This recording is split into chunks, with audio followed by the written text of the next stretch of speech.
సమయాన్ని వచ్చాడు, ప్రతిష్ఠించుకున్నాడు, ప్రార్థన చేశాడు, పరిచర్య చేస్తున్నాడు. అందుకే నువ్వు దర్శనం ఇచ్చుచూ వచ్చావు, ప్రత్యక్షత కళ చేస్తూ వచ్చావు. నీ వార్త ప్రత్యక్షం అవుతూ వచ్చింది ఆయన. నేను కూడా వస్తాను ఆయన, నేను కూడా సమర్పించుకుంటాను ప్రభు, నేను కూడా బలపించబడతాను ఆయన, నా ఆత్మ ప్రాణ దేహాన్ని కల్పించుకుంటాను ఆయన. నేను నీ పరిచర్య చేస్తాను ఆయన, నీ పని చేస్తాను ప్రభు, నీకు మొరపెట్టి ప్రార్థన చేస్తాను ప్రభు. నువ్వు నన్ను మరలా దర్శించుదువుగాక. ప్రార్థన చేసుకుంటే దేవుడు నిన్ను మరలా దర్శించుదుగాక. దేవుడు నీ పూర్వ స్థితిని మరలా నీకు కలగ చేయుగాక.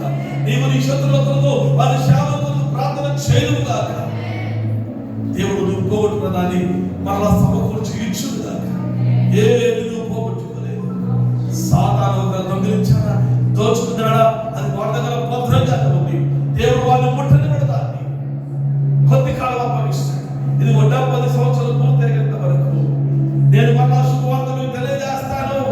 ఆ దినం వరకు మీరు చెరలో బద్ధకంలో ఉంటారు. నేను మిమ్మల్ని విడిపిస్తాను, నేను మరలా మిమ్మల్ని దర్శిస్తాను. అయితే మీరు చేయవలసింది, మీరు నాకు మొరపెట్టండి, మీరు నాకు ప్రార్థించండి, మీరు నన్ను వెనకాలి, పూర్ణ మనసుతో నా దగ్గరికి రావాలి మీరు. అప్పుడు నేను ఎక్కడ నుంచి చెరపట్టుకొని వచ్చాను అక్కడ నేను మరలా తీసుకుని వెళ్తానన్నాడు ప్రభు. మరలా తీసుకెళ్తాను ఆయన, మరలా వస్తాను ఆయన, మరలా దర్శిస్తాను ఆయన, మరలా సహాయం చేస్తాను ఆయన. నీవు మరలా ప్రార్థన చేయగలవా? మరలా మొరపెట్టుకోగలవా? మరలా సమర్పించుకోగలవా? మరలా దేవునికి అప్పగించుకోగలవా? అది నీవు చేయగలిగితే దేవుడు కూడా చేయగలడు. నిన్ను పరీక్షిస్తున్నాడు ఆయన.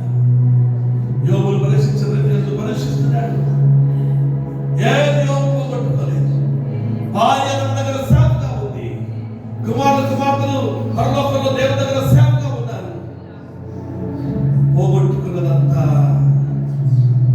భవనములు, పశువులు, కాపరులు, మనుషులు సాతాను దగ్గర భద్రంగా ఉన్నాయి. యోబు ప్రార్థన చేసినప్పుడు వాళ్ళ దగ్గర నుంచి మరలా రెండంతలుగా దేవుడు ఇచ్చాడు. నీకు కూడా ఇస్తాడు. అనుకోవచ్చు సాతాను, ఐగుప్తు దేశంలో ఇశ్రాయేలుని నేను వారిని బంధించేశాను, వారిని దోచేసుకున్నాను, వారి కష్టాలను దోచేసుకున్నాను, వీరి శ్రమనంతా దోచేసుకుని అనుకున్నాడేమో. ఒక సమయం వచ్చింది, ఇశ్రాయేలు దేవునికి మొరపెట్టాను, అంకురాలను విడిచాను, నెట్టూర్పు విడిచాను, కన్నీరు గార్చాను, మొర దేవుని చేరింది. ఆ రోజు దేవుడు వారిని బయట తీసుకొచ్చినప్పుడు నా కుమారుడు, నా కుమార్తెలారా, మీరు ఏది పోగొట్టుకోలేదు. ఇంతవరకు అది మీ దగ్గర ఉంటుంటే అది పాడైపోయేదేమో, పోగొట్టుకున్న వారేమో, అన్నిల పాలు చేసేవారేమో, అక్రమంగా ఉపయోగించేవారేమో, అన్యాయంగా ప్రవర్తించేవారేమో, దుర్వ్యాపారం చేసేవారేమో. ఏది మీరు పోగొట్టుకోలే. ఐగుప్తులో అది క్షేమంగా ఉంది. ఈ రోజు నేను వాళ్ళ దగ్గర నుంచి వడ్డీతో సహాయం ఇస్తున్నాను, రెండంతలు మీరు పొందుకుంటారు. వెళ్ళండి. ఐగుప్తులందరితో చెప్పండి, మా దేవుని సేవించాలనుకుంటున్నాం, దయచేసి మీ దగ్గర ఉన్నటువంటి ఆ బంగారం ఇవ్వండి, వారు మీకు మూడవరికి చేస్తారు, ఆ ప్రకారం మీరు వాళ్ళని దోచుకుంటారు అన్నాడు ప్రభు. రెండంతలు మరలా ఇచ్చాడు. అలాగ మనకు అనుగ్రహించింది కాక, అలాగ మనకు దయచేది కాక. ప్రియ పరలోకపు తండ్రి, నిరుత్సాహపడకుండా, నిర్జీవ బలహీనము కాకుండా నీ సన్నిధిలో కోరాడకు దయచేది ఆయన.